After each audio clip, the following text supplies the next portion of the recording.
All this stuff was really impressive for me, and I decided to quit my job and started to study Bitcoin. And then I started to understand the Austrian economic.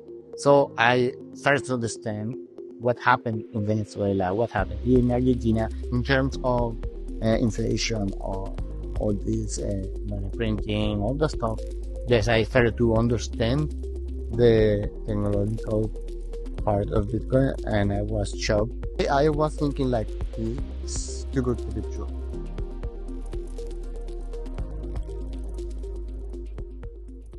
Welcome, everybody. Frank here. Francisco, joined by another Francisco today, Francisco Calderon, coming to us from Latin America. Super excited to have Francisco on the show.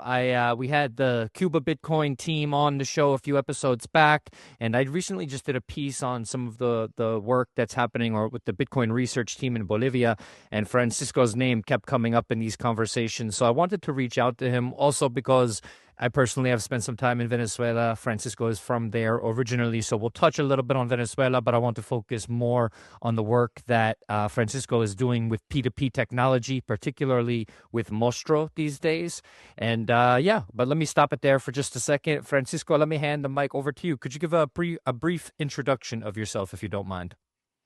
Hey, Frank, hey, everyone. Thank you for inviting me.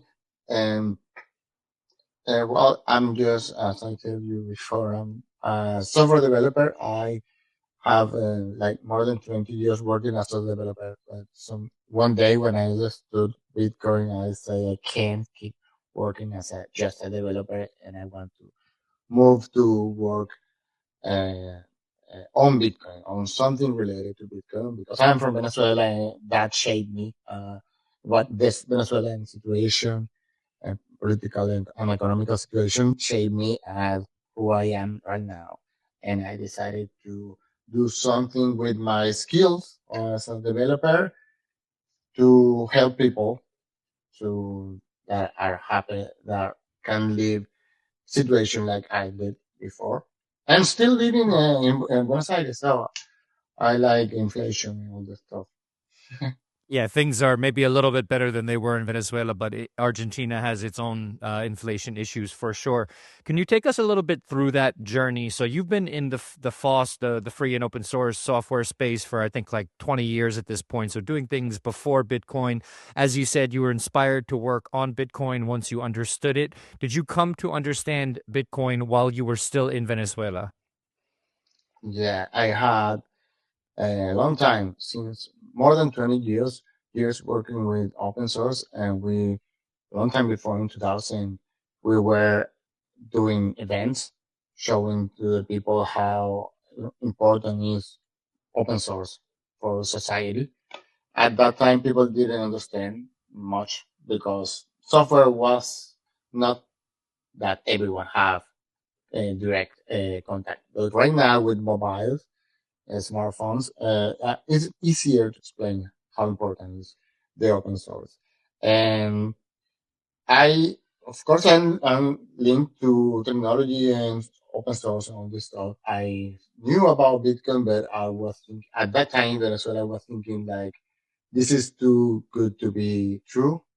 So I ignored it. And when I came to Argentina in 2015, I had the need to send money to my family in Venezuela, and I started to experiment with Bitcoins without understanding. I started to use it, but really without understanding, like in a philosophical way or technical way. But at the end of 2017 and 2000, uh, yes, I started to understand the technological part of Bitcoin, and I was shocked. All these is electrical and, and digital signature and asymmetric, how they use asymmetric encryption to create the addresses and some Bitcoin. All this stuff was really impressive for me, and I decided to quit my job and started to study Bitcoin. And then I started to understand the Austrian economic. So I started to understand what happened in Venezuela, what happened here in Argentina in terms of inflation or all this money printing, all the stuff. But the response is the first time and second time, third time I didn't use Bitcoin. Just when I had the real need. Oh, I had the need in Venezuela because we had inflation, but I ignored it. I was thinking like it's too good to be true. Mm. Interesting. So, too good to be true. You learn how to use it. Well, practically, you experience using Bitcoin to send money back to Venezuela come 2017. At that point in Venezuela, I'm sure there was a lot of need for that. I think that was around the peak of when things got really, really bad under the Maduro regime. 2017 was a really rough time. Mhm. I'm gonna come. I'm actually going to come back to that. What's happening in Venezuela? I'd like to keep going with some of your work as a developer. So you leave your job working in broader open source or software tech. You start studying Bitcoin, and then what is your transition to working in Bitcoin? How long did you study it, and then what was your first job or your first task working in the Bitcoin space? Yes, when I quit my job, it was like January maybe in 2018, and I started to study. I just said to my partner, like, I'm going to be 3 months studying, and I have enough money to keep paying bills, and I'm going to find a job. But the main idea for me was take a studied Bitcoin and find a job on the space, Bitcoin space. Um, I created a Lightning Network website for bets called Microbet, and you can do like small bets of 100 satoshis or maybe more on football, basketball, and baseball. And people, you put the bet, and someone bet. You put the prediction, and people bet against or in favor. So Oh, it really? was like a game, like an experiment, and at that time was like 10 websites online. So it got a little bit famous in that micro space, and I got the job to work in a startup from Canada and a exchange.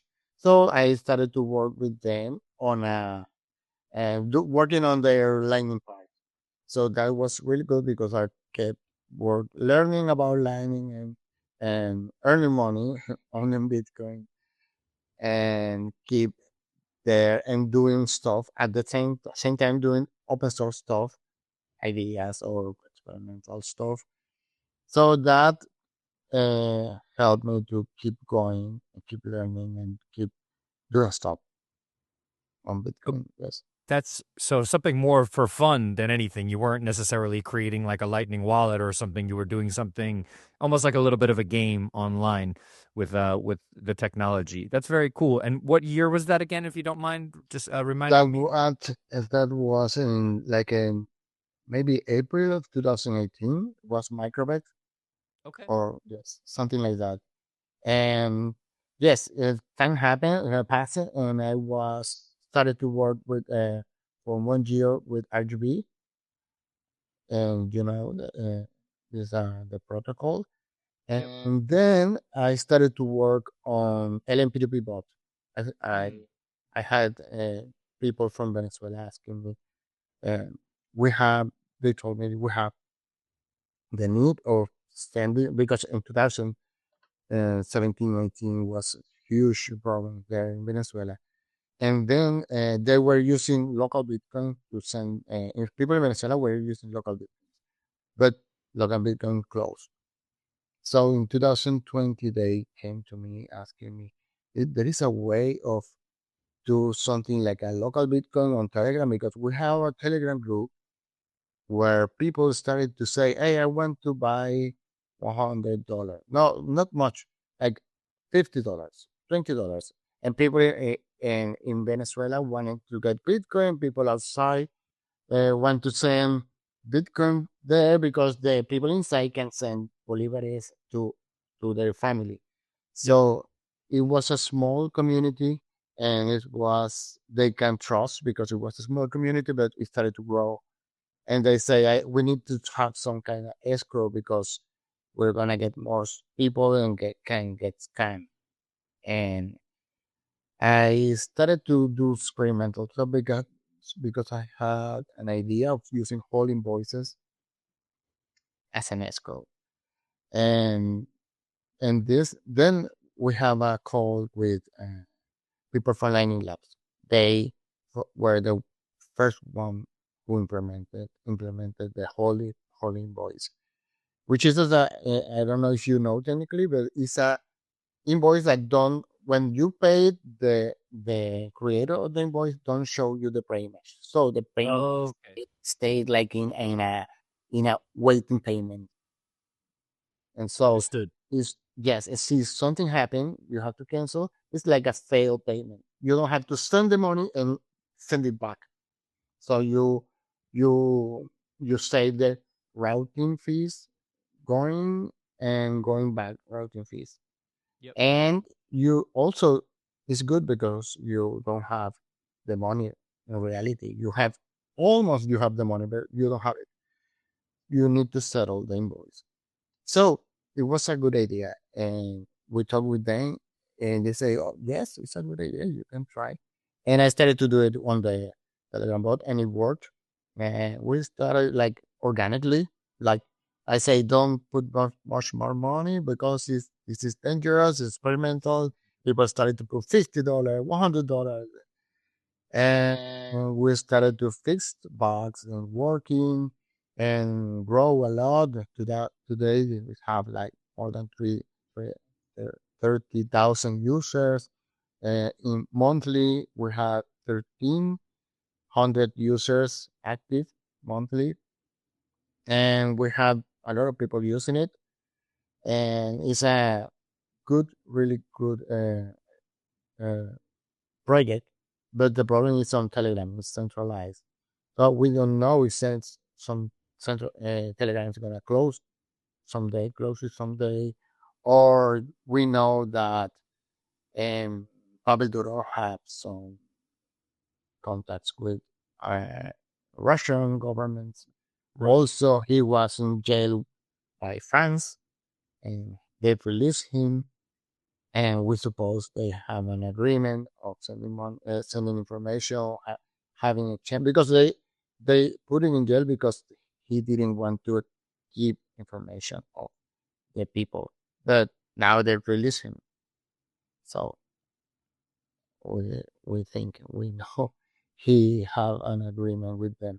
So we don't have information from the users, but Telegram have information, and we do this because we're thinking about people in Venezuela, in Argentina, in Cuba, in Nicaragua, Iran, people what, who, who lives mostly or people who live in places where it's a life or death situation, moving money. So we started to do Mostro. That's it's amazing to hear, and I'm happy that you shared those numbers. I was curious as to how many people were using this. So I'm curious also, you've worked on RGB, which was a pretty big project, and now you're doing this very specific thing. Mostro, as I said, it kept coming up, or I didn't mention this specifically, but I've been having a lot of conversations with people, and more people seem to be using Mostro. And as you said, it's a lifeline for people. It's a way for people to change money, to get money into a country where otherwise there are either currency controls or maybe the country is cut off from the SWIFT system, the international banking system. My question here is, how do you sustain yourself? You don't have to get into all of the economics, but is it a way to make money? How do you monetize something like Mostro? I don't fully understand how it works. Yes, like my dream, like my um, professional dream was working on open source, but that's really difficult because you don't get money because most of the time you don't get money. So since I don't know, maybe 2020, some people started to give donation and create organization to fund developers. And I right now, Monster is getting fund. It's getting funds by human rights foundations and OpenSet. And we keep the project because of that. If we didn't have that support, I was working on something else and doing like on my weekend Mostro, but it's a full time job. It's big, huge. We have like more than 20 repositories and like really important projects inside Mostro organization. We have like five. Like we need full time people working there. We're receiving some collaborations, but most of the people that are working full time needs to get funded, and we're we're like growing in a way that developers that have 1 or 2 years working on Monster can ask their own grant or some organizations. So the project is on right now is on production. It's a big project and it was really difficult to do. Right now is we have the advantage of having AI because we're doing better things, but when we started we didn't have it. So we did a lot of experimental and try and say and see that this doesn't work. We have to try again. We have to create a protocol again, experiment to create the server and the client, and all this stuff need full time. So Okay. we need the for now we have grants, but we had the idea of have a foundation in the future, and it's a it's a so we try to have a foundation like we add a fee, a cut of the fee to send to Mostro Development Fund. Right now it's like I don't know 200 sats. We're getting 200 sats daily, but Okay. maybe in the future we have a lot of projects working, a lot of nodes, Mostro nodes working. We can have enough money to pay developers without asking to to HRA for open sites. We we think it's possible. Let's see. Okay. Um, it's amazing how much it's grown, and I feel like it's this amazing story in Bitcoin that doesn't really get a lot of press and attention. That's one of the reasons that I reached out to you because I feel like it's really a lifeline. And I just want to double check. So people are using this now. I know in Bolivia, there's like a fork of Mostro. I think specifically for the Bolivian context, if I'm not mistaken. And then there's Cuba, Venezuela, and then Spain, I think as well. Is there or in Colombia, if I'm not mistaken? And when I talk about this, so it's open source technology. When we talk about each country having its own version of it, what does that really mean? If it's the same sort of technology that anybody can use if they have access to the internet, what does it mean that there's sort of a different version of it for each country? Yes, the main goal is to remove the single point of failure. With the Mm. Telegram bot, I can get like a judge. I live in Argentina. I can get a mail from a judge telling me you have to shut down the Telegram bot, and I have to do it because I live here. Yep. I can move to another country and get another letter there. So the main idea is to have people that easily can create a node, Mostro node, and if they do it, maybe if they are doing it in Afghanistan and they don't want to say they are who they are, they can run it, and it's gonna be really difficult to find it. But it's gonna give in a service for people there because it's on Nostr. So if you are a node operator and you post publish events, Mostro events in your Afghanistan Mostro, and you push it only in relays you trust, maybe you have relays in another country. So Mm. it's going to be impossible for authorities there to know who you are. So So that is the idea. could you talk about this interaction? And I'm asking this as someone who's not extremely technical. So you're running a Mostro node.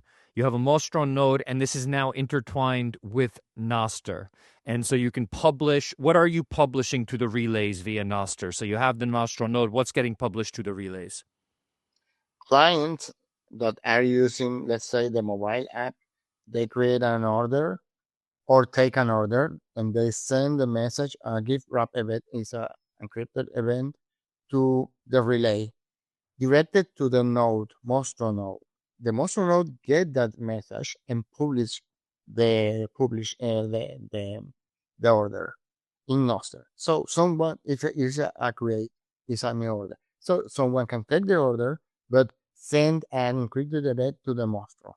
So everything is encrypted and is really difficult to understand what is happening if you are observing the network on Nostr, and it's not possible that you know the IP address because you unless you have the relay.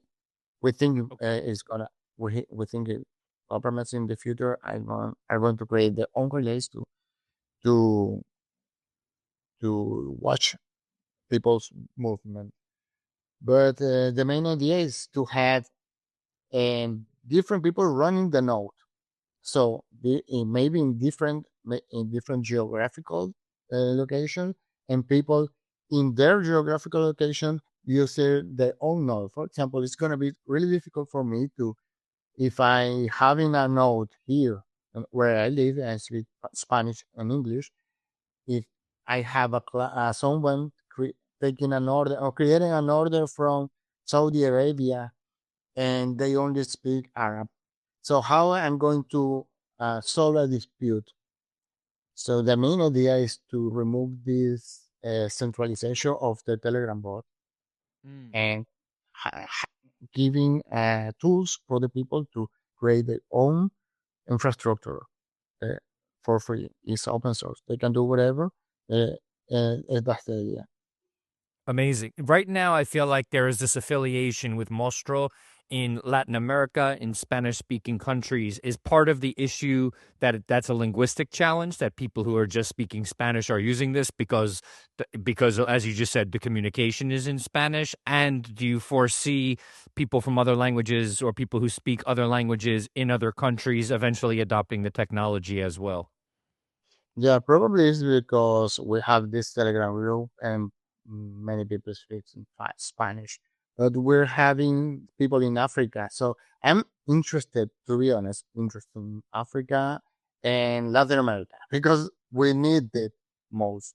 But if this project works, if I have in mind to solve problems in places with slow internet and having really having difficulties, every kind of difficulties. If it works in those places, it's gonna work in Europe and United States. So Right. my main goal is to keep hearing what they say, what they need, and fix the problem they are having. When it comes to these like what's an example of a problem? I don't know if that would be maybe too technical of a question to ask, but what's the sort of troubleshooting or development that you end up having to do on a regular basis? For example, slow internet, and we have a big community of in Cuba of the Telegram bot, and they are telling me that when internet is really slow, the Telegram is getting uh, like a difficult, like intermittent the service Understood. of Telegram.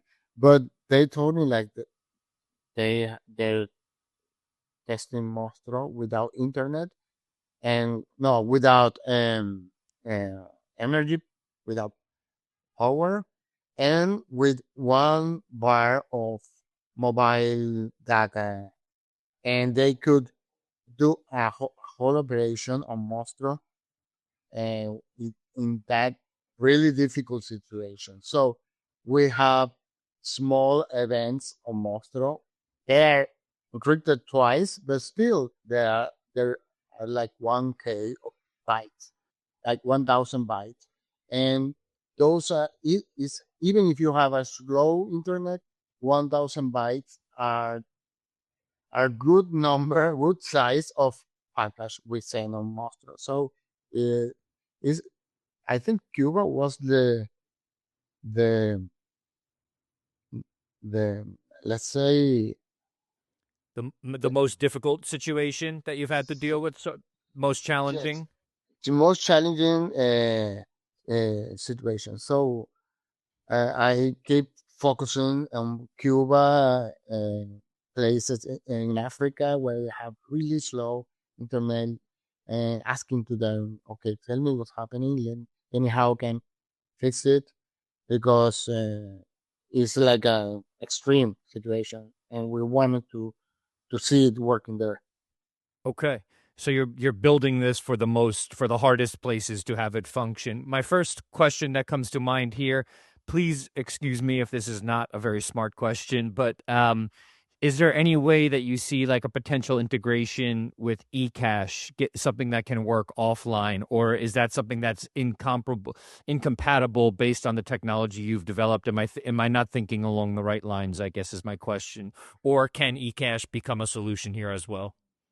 Yes, there is some discussion created in our repository, but we have. I'm open to this to explore that proposal, but we're waiting for some contribution for someone to start working on it. But we have like a milestone and a lot of issues to solve, um, that are priority, because still we still are stabilizing the protocol Stabilizing. and stabilizing and all this stuff. But maybe if someone don't get that issue, but we still getting some people asking, we can add it more high on this priority list. But yes, I think it's a good idea to have it like an option. Okay. Yeah, because I know that the team from Cuba Bitcoin, they built their own version of Cashew. I think they built Kahu, and it's easier for them to use, especially because you have these blackouts and the internet just completely gets shut off. We're seeing something comparable, not for the same reason, but we're seeing something comparable in Iran right now as well, where people are operating without internet right now. So it seems like that's obviously the most difficult situation, but it's amazing to know that people are still thinking about ways to potentially handle a situation like this. Truly amazing. How big do you feel like something like Mostro could get?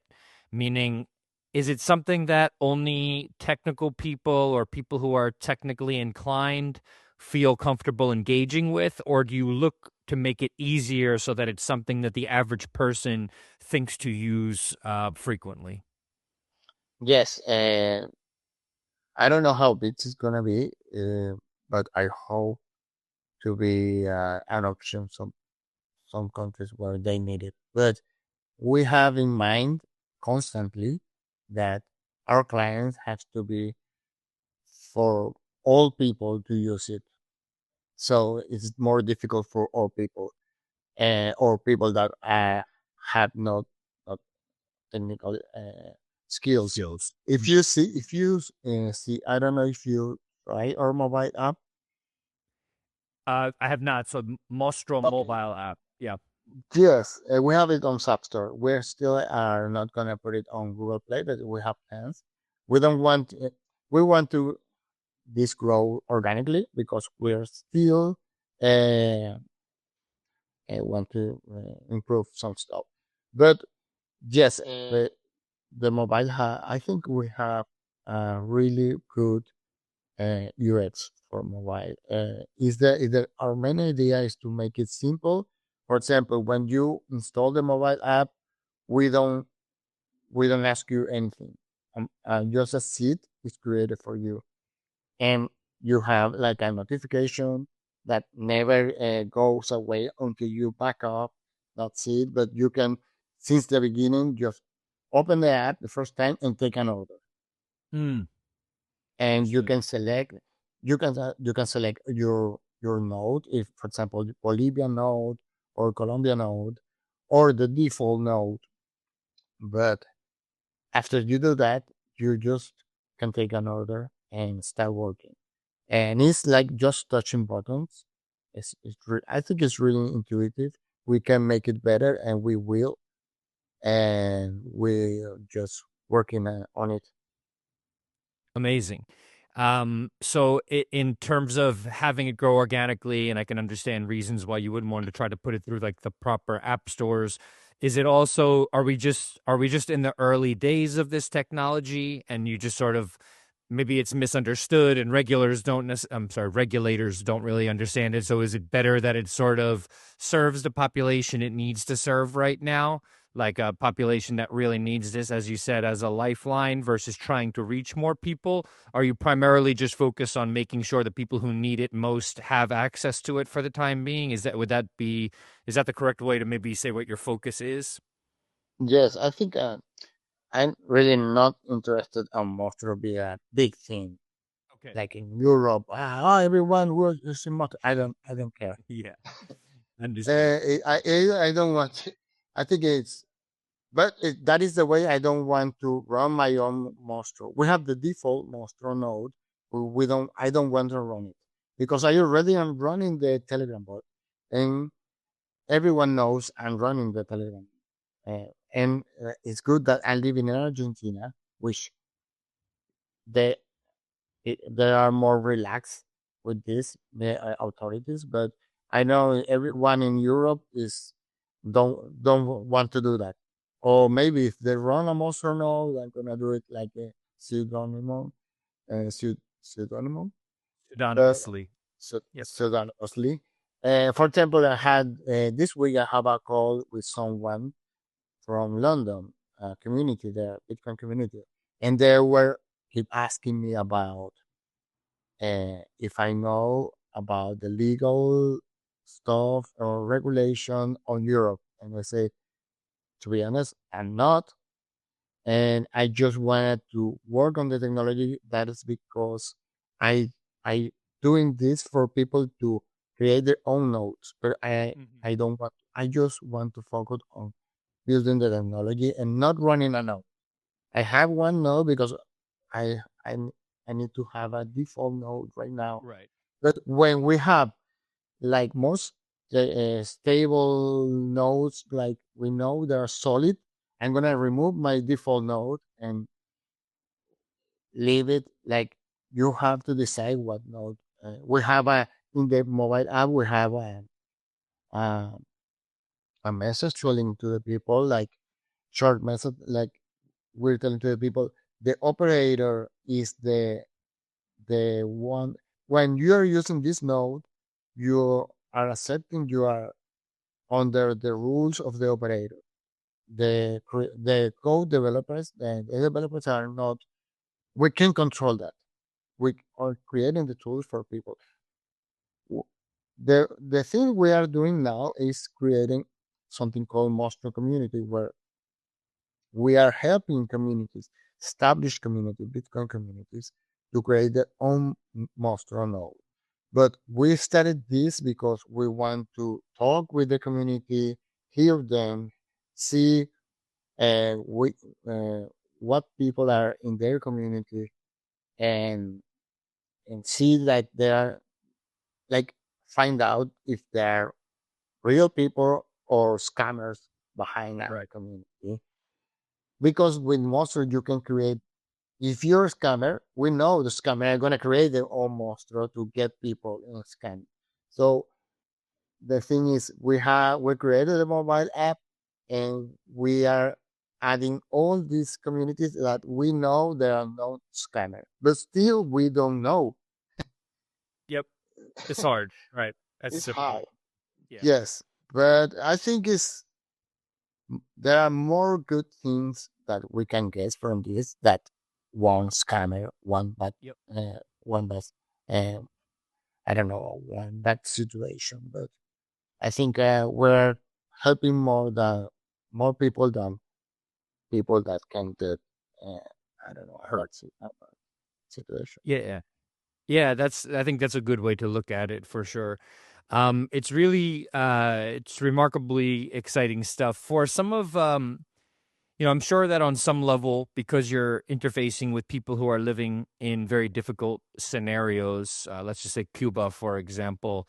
I'm curious how much you end up learning about the country and the people there. I mean, obviously, you learn about what their needs are or whatnot, but I'm sure that it gives you a lot of information about what's actually happening on the ground in certain places versus maybe what we hear on the news. So, for a place like Cuba, um, you're from a country that went through a similar sort of socialist takeover, communist takeover. Um, what would you tell people, like for the average person who is maybe hearing a little bit about Cuba? What are we missing? Like, what's actually happening on the ground that we're not, that information that the average person maybe isn't getting? Yeah, I think Venezuela and Cuba have a lot of things in common, and people are really similar. And we have, uh, I'm also know people from Bitcoin Cuba, and I'm going to every year to Oslo Freedom Forum where I met Cuban activists and we talk about it, and we keep the contact with people in Cuba or people outside Cuba wanting to connect with in Cuba with LNP2P Bot on Mostro. So I think we have good connection with Cuba, and and what I think the real situation there is really bad because I think everyone knows they are out of energy. Right. And it's not only because of the blockade that, that they're having right now because of Donald Trump blockade, but also because the before that the dictatorship there started to blockade the users from doing commerce or speak freely. So now I see I follow like Cuban news, and they in the government in Cuba, the dictatorship, are starting to talk about, oh, we should see what we are doing bad. Maybe we must to open a little bit the economy. So after 50 years, I don't know, 50, 60 years, you Right. think right now you're gonna open the economy? It's because they know that their ideas are doesn't work. That doesn't work. Right. Uh, they still need to keep talking about like Cold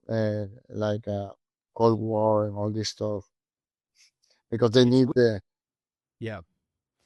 Do you on a certain level, I mean, the argument of imperialism and what America did to Cuba, Latin America, I understand the argument. I do get it.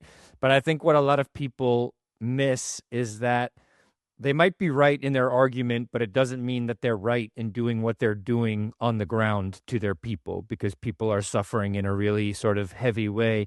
And it's interesting here in New York. I went to the court when Nicolas Maduro was brought to Brooklyn. I went to the courtroom, and we had a lot of New Yorkers saying, "No, no, no, free Venezuela, release Nicolas Maduro." And there's just this understanding. There's this, I think, people have this idea of what socialism is or what that authoritarian control is, and I think they think it's a lot nicer than it really is. And so it creates a difficult political situation where, sure, like even if you look at Venezuela, they remove Maduro in a way that's very unconventional. That's probably a nice word to put it. And obviously, certain Americans feel like we shouldn't have done this. And I understand that perspective. But then there's most Venezuelans who I speak would say, I don't care. I just want anything to essentially change. I'm curious from your perspective as a Venezuelan, when you watched Maduro be captured, what was your initial reaction? And maybe what is your reaction now after some time? well, my initial reaction was to party. And Okay. it was it. Think about this: Venezuela is still in a dictatorship, but two people that are responsible of a lot of torture, disappearing, and killing opposition. They are paying what they did.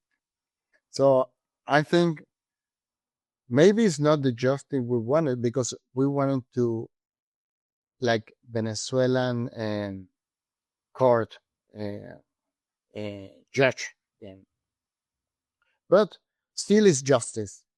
Maybe it's because United States Donald Trump want to buy oil from Venezuela. I don't care. I Okay, just want interesting. them to pay. So I'm happy because of this. And now we see like the Chavistas in Venezuela, they are mutating. They're removing photos of Chavez and Maduro, and they're removing the red color and putting blue. Is I'm that starting right? to, yes, I'm starting to hear like um, El Chavismo Azul, the blue Chavismo. This I is haven't heard of something, this. Yeah, what is this? yes. I don't know what this is. Yeah. It's like they're removing symbols of Chavismo. What's the, what does the blue Chavismo symbolize? I know red symbolizes the socialist revolution. Red usually is There's that no sort of symbolism. They are just trying to s- like put a since January 3rd is like the bad Chavismo, and now they are good Chavismo. Yesterday they say, yesterday they say they removed 12,000 of corruption uh, policy. No, yes, corrupt policies, or corrupt maybe rules or laws or something like not that. not rules. The police. Oh, police, like yeah, la fuerza, like The guys, the yeah. policeman, Okay, they they removed removed them. 12,000. That's crazy. So since right now you just realized you have 12,000 of policemen and corruption, that's crazy. So Wow. if that had no sense to me. Also, Yeah. now they're trying to sell like, oh, now we're doing good stuff because we didn't know all this bad stuff were happening before January 3rd. So now they're trying to sell like the blue chavismo, like Wow. they want still be in power. So they're doing all this stuff to make Donald Trump happy, and Donald Trump don't care about democracy in Venezuela. They want Right. That's right. to to get maybe a lot of money from United States and to United States. So if they can get the um, North American oil companies going back to Venezuela, that Yep. would be amazing for United States. But they don't want it because they say we need to have constitutional rights in Venezuela because we know that Chavismo are going to expropriate us if they want. They know because they get a lot of bad treatment before. Yep. So they trying to put like a balance and convince all these oil companies in the United States to going back to Venezuela and make a lot of money for United States and everything is good with Trump and they keep the power. Right. That is what's happening right now. Right. That all makes sense, but I had not heard about this blue Chavismo wave. And I It's understand new. it, but I It's like we have 2 weeks looking blue, okay. blue, blue, blue everywhere and removing China. Wow. Okay.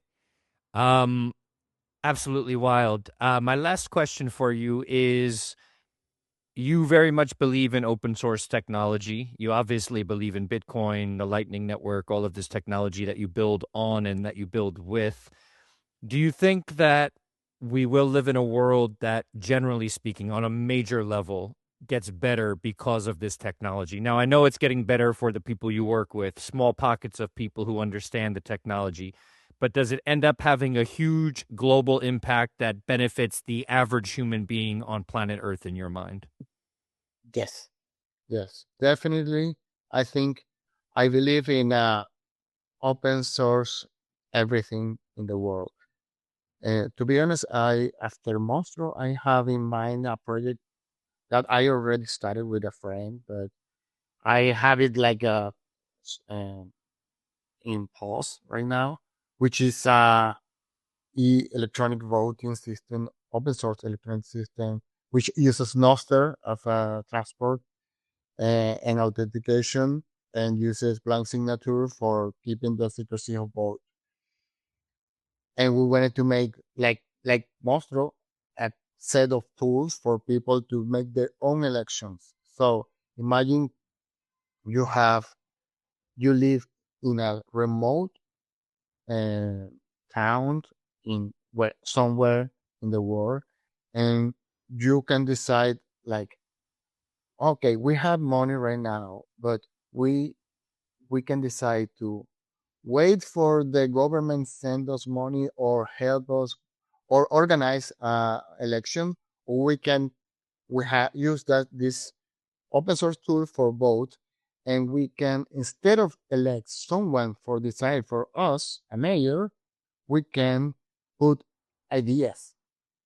So we can use this tool for elect ideas, promote um, uh, not promote, like publish ideas English ideas. and elect the ideas without Yep. removing the politics, the politicians.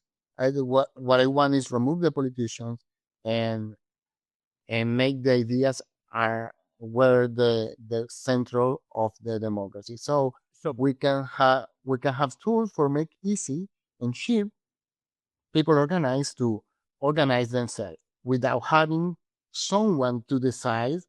And probably you have a mayor in a corrupt small village that they're going to hire their family and they're going to get money from the state and they are not going to work.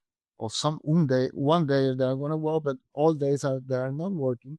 Instead, we can make a good like a transparency tools. So this project of electronic voting is just something we want to do, but I want to do more tools for transparency that you can use it in public institution, but also in private organizations. So the main idea is to give to the people auditable tools to see what people are doing with your money, for example, or in the building you're living, what they are doing.